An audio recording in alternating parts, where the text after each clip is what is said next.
Good morning, my dear students. Today I am going to discuss the design of cold storage. A cold storage is a low temperature refrigeration application.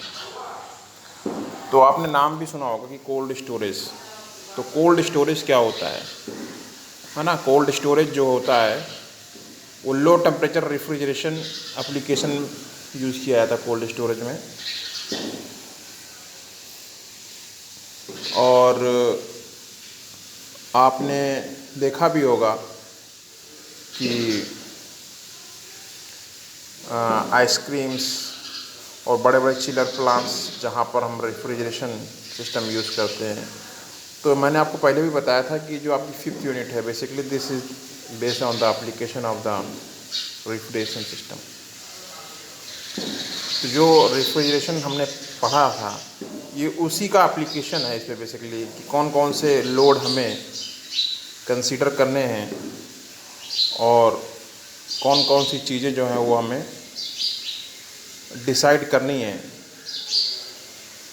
कि cold storage की जब designing होती है तो कौन कौन तरीके से हम लोड को कंसीडर करते हैं और कौन कौन से फैक्टर हमारे हो सकते हैं डिज़ाइनिंग में। तो मैंने आपको पिछली यूनिट में जब रेफ्रिजरेशन एयर कंडीशनिंग जब पढ़ाई थी तो मैंने आपको कुछ लोड्स के बारे में भी बताया था कि सेंसिबल हीट लोड क्या होते हैं, लेटेंट हीट लोड क्या होते हैं और डिफरेंट टाइप्स ऑफ लोड्स। अब जब एयर कंडीशनिंग में मैंने आपको विंटर और समर एयर कंडीशनिंग डिज़ाइनिंग बताई थी कि एक रूम में कितने पीपल्स हैं, कितने ऑक्यूपेंट्स हैं, फ़ैन, इलेक्ट्रिक और वहाँ पे जो भी और जैसे कुकिंग हो रही है तो कहाँ कहाँ किस किस माध्यम से लोड जो है वो ऐड होता है। कुछ ऑक्यूपेंट्स जो होते हैं वो आपके सेंसिबल हीटिंग बढ़ाते हैं, कुछ लेटेंट हीटिंग बढ़ाते हैं और कुछ जो हैं जो दोनों बढ़ाते हैं। कुछ आपके इन्वायरमेंट में वाटर वेपर ऐड करते हैं, लेटेंट हीट ऐड करते हैं। तो ऐसे ही जब कोल्ड स्टोरेज की डिज़ाइनिंग की जब बात की जाती है तो हमें उन सब चीज़ों का ध्यान रखना पड़ता है। कोल्ड स्टोरेज बेसिकली क्या है, is a low temperature refrigeration application. ये आपको डिफिनीशन लिखनी है, बस एक लाइन की डिफिनीशन है। अगर आइए आपके एग्ज़ाम में फ्रिक्वेंटली पूछा जाता है कि design the cold storage and what are the factors which are keep in mind the designing of a cold storage. तो ये थ्योरी पार्ट है आपका और इसमें कभी न्यूमेरिकल भी आते हैं। न्यूमेरिकल जो है वो हम डिस्कस करेंगे वन बाय वन। जब सब चीज़ें ख़त्म होने लगेंगी तो बीच बीच में मैं न्यूमेरिकल भी डिस्कस करूँगा। तो आज हम पहले इसकी थ्योरी पार्ट को कवर करते हैं। तो कोल्ड स्टोरेज क्या है, basically is a low temperature refrigeration application.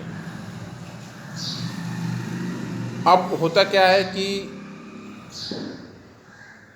हमारा मेन एम क्या है कोल्ड स्टोरेज की डिज़ाइनिंग में कि जो इसमें कंप्रेसर हमारा चिरल प्लांट में लगा हो उसको रन करने में हमें पावर कम से कम देनी पड़े और जो size of the refrigeration system should be low, power consumption should be low. तो इन सब चीज़ों को हमें दिमाग में रखना पड़ता है,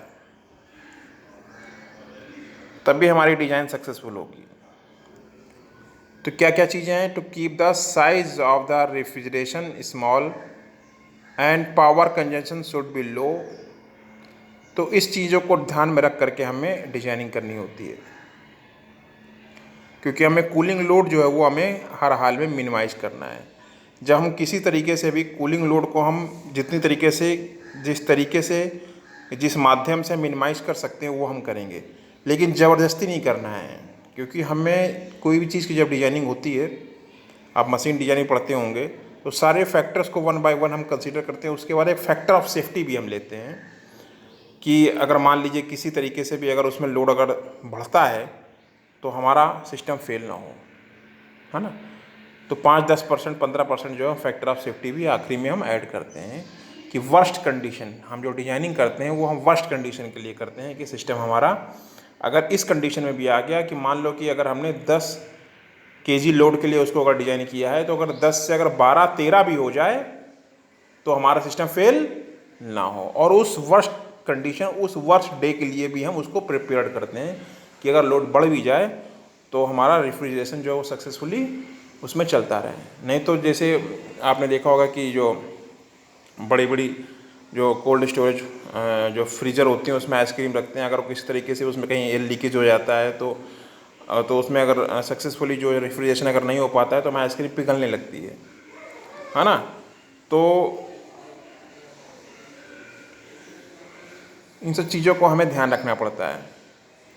तो एक इंसुलेशन भी अप्लाई हम करते हैं on the walls and ceiling, and the common insulating material are polystyrene, polymethylene foam, PUF, because these materials have low thermal conductivity. भाई हम बाहर जो है इंसुलेशन भी प्रोवाइड करते हैं कि किसी तरीके से जो है हमारा जो है अंदर जो रेफ्रिजरेशन सिस्टम मेंटेन हो रहा है वो हीट जो है वो अंदर ही रेफ्रिजरेशन जो है वो मेंटेन होता रहे और कहीं लीकेज ना हो।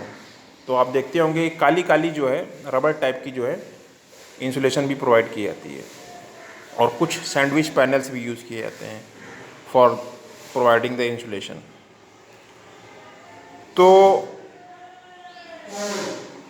अब आपको इसमें मेन चीज़ें क्या लिखनी है, पहले तो आपको ये लिखना है कि कोल्ड स्टोरेज होता क्या है, और उसके बाद जैसा कि मैंने बताया कि ये लो टेम्परेचर रेफ्रिजरेशन एप्लीकेशन, और उसके बाद जो इंसुलेशन में जो चीज़ें यूज़ होती हैं, दो चीज़ें PUF और polystyrene due to low thermal conductivity. Thermal conductivity कम होगी तो क्या होगा, जो हीट है वो डिसिपेट नहीं हो पाएगी और जो आपका रेफ्रिजरेशन जो है वो आपका आसानी से मेंटेन रहेगा। उसके बाद PUF सैंडविच पैनल्स भी यूज़ किए जाते हैं, तो इनको छोटा छोटा आपको थोड़ा थोड़ा लिखना है। उसके बाद अब जब लोड कैलकुलेशन की बात की जाती है तो यही सबसे आपका इम्पोर्टेंट है। तो इन चीज़ों को आप समझ लीजिए। For cold storage load calculation is very important.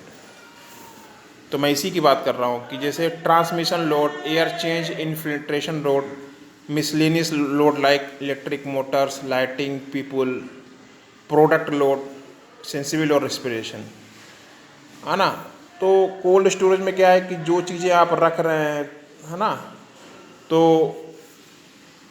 उसका सेंसिबल हीटिंग लोड कितना है, किस टेम्परेचर से आपको किस टेम्परेचर तक उसको ले जाना है, प्लस वो सेंसिबल हीटिंग लोड में आ जाएगा और कुछ लेटेंट हीटिंग लोड में आएगा। तभी वो जो है, जैसे आपने देखा होगा कि जो पानी है हमारा 0 डिग्री सेंटीग्रेड का वाटर से 0 डिग्री सेंटीग्रेड आइस बनने में ऐसा नहीं बनता है, वो लेटेंट हीट हमें एक्सट्रैक्ट करनी पड़ती है तब वो आइस में कन्वर्ट होता है। तो ऐसे ही जब कोल्ड स्टोरेज में आप कोई चीज़ रखेंगे, जैसे आइसक्रीम रखेंगे, तो उसको उस मेंटेन करने के लिए कंटिन्यूसली उस लेटेंट हीट को रेफ्रिजरेशन सिस्टम हमारा मेंटेन कर रहा होगा, नहीं तो वो क्या होगा, पिघल जाएगी। तो ये 5 लोड है, transmission load, air change, infiltration load. जैसे आप कभी कभी क्या होता है कि आप दरवाज़ा खोल रहे हैं तो एयर उसके अंदर जा रही है, समझ रहे हैं, दैट इज़ इनफिल्ट्रेशन लोड, है ना, बार बार खुल रहा है, बार बार बंद हो रहा है, तो उसको भी हम कंसीडर करते हैं। Miscellaneous load like electric Motors, lighting, sensible और रेस्पिरेशन का मतलब क्या होता है कि जैसे एप्पल्स, सेब या कुछ आप खाने का सामान भी रखते हैं तो these are the living things, तो वो भी कुछ सांस लेते रहते हैं, तो उन वहाँ से भी कुछ आपकी वाटर वेपर्स ऐड होती हैं, तो उसको भी हमें रिमूव करना होगा। तो ये सब चीज़ें जो हैं आपको लिखनी पड़ेंगी। कोल्ड स्टोरेज होता क्या है, कौन कौन से इंसुलेटिंग मटेरियल यूज़ किए जाते हैं और कौन कौन से जो बेसिक लोड्स हैं जो यूज़ किए जाते हैं, जो कंसीडर करने होते हैं। तो जैसे मैंने आपको बता दिया कि सेंसिबल, लेटेंट और रेस्पिरेशन, ये 3 चीज़ें आपको दिमाग में रखनी है, ये आपको लिखना ही लिखना है। सबसे पहले क्या है, what is definition of cold storage, this is the basic application of the low refrigeration system. उसके बाद insulating material, PUF polystyrene due to low thermal conductivity, this helps to avoid the failure of refrigeration system, मतलब ये heat को बाहर जाने से रोकती हैं। अगर हीट कंटिन्यूसली बाहर मूव करेगी तो हमारा रेफ्रिजरेशन सिस्टम मेंटेन नहीं हो पाएगा। तो कौन कौन से प्रोडक्ट लोड हैं हमारे मेंटेन, हमें जो ध्यान में रखने हैं, पहला क्या है, sensible, this is the amount of heat that must be remove to bring the product to desired temperature. जैसे मान लीजिए कि हम 60-70 डिग्री सेंटीग्रेड कोई प्रोडक्ट है, उसको हमें कोल्ड स्टोरेज मेंटेन करना है, तो पहले कैसे मेंटेन होगा कि 60 डिग्री से उसको हम 0 डिग्री सेंटीग्रेड पे लाना पड़ेगा, तो इसके इक्वलेंट हमें हीट को वहाँ से रिमूव करना पड़ेगा। तो this is the amount of heat that must be removed to bring the product to storage temperature. ऐसे ही अगला लोड क्या है, latent. This is the amount of heat that must be remove to freeze the product. दोनों में अंतर है। जैसे मैंने आपको वाटर का एग्जाम्पल दिया था कि वाटर मान लीजिए 80 डिग्री सेंटीग्रेड पे, 70 डिग्री सेंटीग्रेड पे है, तो उसको अगर हमें आइसक्रीम, उसको अगर हमें बर्फ़ जमाना है, आइस बनाना है, तो पहले 70 डिग्री सेंटीग्रेड से 0 डिग्री सेंटीग्रेड के वाटर पे लाएंगे, तो इसके इक्वलेंट जो सेंसिबल हीट होगी वो हम रिमूव करेंगे। फिर 0 डिग्री सेंटीग्रेड के वाटर से 0 डिग्री सेंटीग्रेड का आइस बनेगा, that will be your latent heat. तो वही चीज़ यहाँ पे भी है, सेंसिबल और लैटेंट हीट। और उसके बाद लैटेंट हीट में जैसे एग्जाम्पल दिया है कि 2500 किलो जूल पर KG of heat is removal is required for the hardening of ice cream. वही बताया मैंने आपको, है ना।